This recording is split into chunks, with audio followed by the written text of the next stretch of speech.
शिव पंचायत में जैसे ही कोई बात सम्मुख में आकर खड़ी हो जाती है, शिव पंचायत में जैसे ही कोई बात सामने लाकर रख दी जाती है, मात्र कुछ ही क्षण में शंकर भगवान की पंचायत उसको समाप्त कर देती है और कार्य सफल कर देती है। शिव पंचायत का बल बड़ा प्रबल। शिव पंचायत का पूजन कर कर, एक कलश में जल भरकर,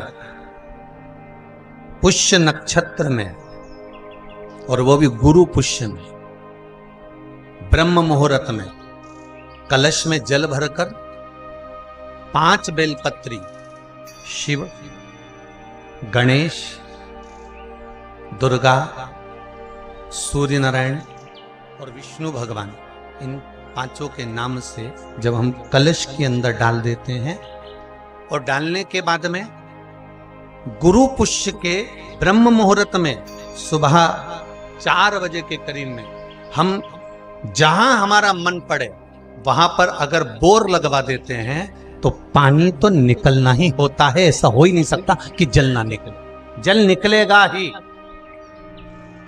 बस जो 5 देव के नाम से अपने 5 बेलपत्री जल के पात्र में रखी, वो कलश जहां बोरिंग हो रहा है उस स्थान पर रखा होना चाहिए। जहां बोरिंग हो रहा है उसके पास में रखा होना चाहिए। कब तक? जब तक वो जल ना निकले, और निकलेगा। पर ब्रह्म मुहूर्त में ही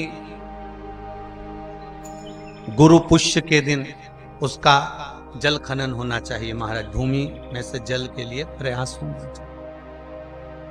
पंचदेव फिर ध्यान दे लेना। 5 देव कौन से? शिव पंचायत के।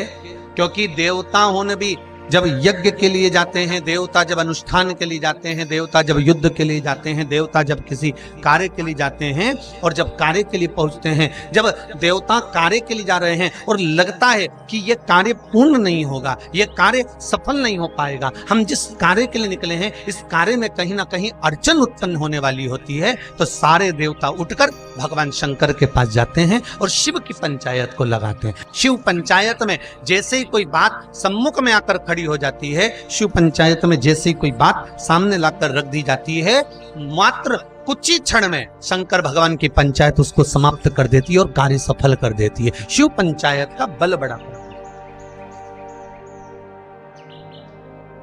हम तो यहां तक कहेंगे कि यदि आप कोई काम के लिए जा रहे हो और आपका वो काम नहीं हो रहा, आप किसी कार्य के लिए जा रहे हो, प्रैक्टिकल जरूर कर देखना। कहीं सीवर वाला हमारा झूठ तो नहीं बोल रहा। प्रैक्टिकल जरूर करना हो। किसी कार्य के लिए जा रहे हो और वो कार्य हो नहीं रहा, बहुत बच गए, बहुत परेशान हो गए। एक बेलपत्र लेकर शंकर जी के मंदिर में जाकर जिस काम के लिए जा रहे हो उससे पहले शिव के मंदिर में एक बेलपत्र घर से लेकर जाओ, और बेलपत्र ले जाकर तुम रूपा जी का नाम लेकर शंकर भगवान के शिवलिंग पर समर्पित कर दो, और बाबा को प्रणाम कर कर, बाबा के शिखर का दर्शन कर कर आप कार्य के लिए चले जाइए। आपका वो कार्य सफलता की ओर बढ़ना प्रारंभ हो जाएगा। पर विश्वास रखकर जाना। अगर विश्वास है तो शिव है। परसों की कथा में कहा था कि माता पिता पर, गुरु पर, भगवान पर, ईश्वर पर, घर के बुजुर्ग पर, सतगुरु पर अगर आपका विश्वास प्रबल है, आपका भरोसा दृढ़ है, पक्का है, तो भगवान मिल ही जाता, कार्य सिद्ध हो ही जाता। पर विश्वास हो तो भगवान। फिर एक निवेदन करूंगा, आप अगर शंकर जी के मंदिर में एक लोटा पानी चढ़ा रहे हो ना, तो ये विचार मत करना कि हमने केवल शंकर जी को चढ़ाया है। शंकर भगवान की जहां कटी होती है, अर्थात जो नीचे की पीठ होती है जिसपे शिवलिंग रखा होता है, वो पीठ है माँ दुर्गा भवानी, माँ आदिशक्ति, माँ जगदम्बा, माँ दुर्गा, माँ देवी।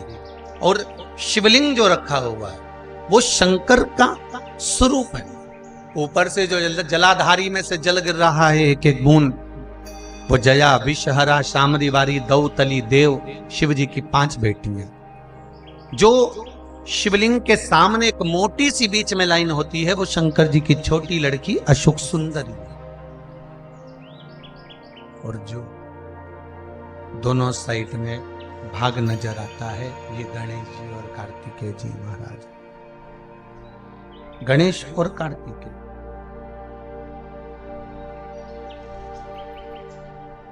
जहां से जल निकलकर बाहर जाता है, मंदिर के बाहर की ओर जाता है, वहां और शिवलिंग के पास में 33 कवटी देवताओं का स्थान होता है।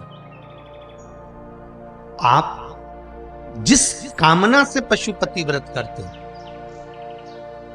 आप जिस कामना से पशुपति व्रत का नियम धारण करते हैं, पशुपति व्रत करते हैं, जिस कामना से आप पशुपति व्रत उठाते हैं, शिव की आराधना करते हैं, पूजन करते हैं, अर्चना करते हैं, तो गणेश की आराधना भी स्वतः साथ में हो जाती है, देवी की आराधना भी साथ में हो जाती है, सूर्य देव की आराधना भी साथ में हो जाती है, सभी देवताओं की आराधना साथ में।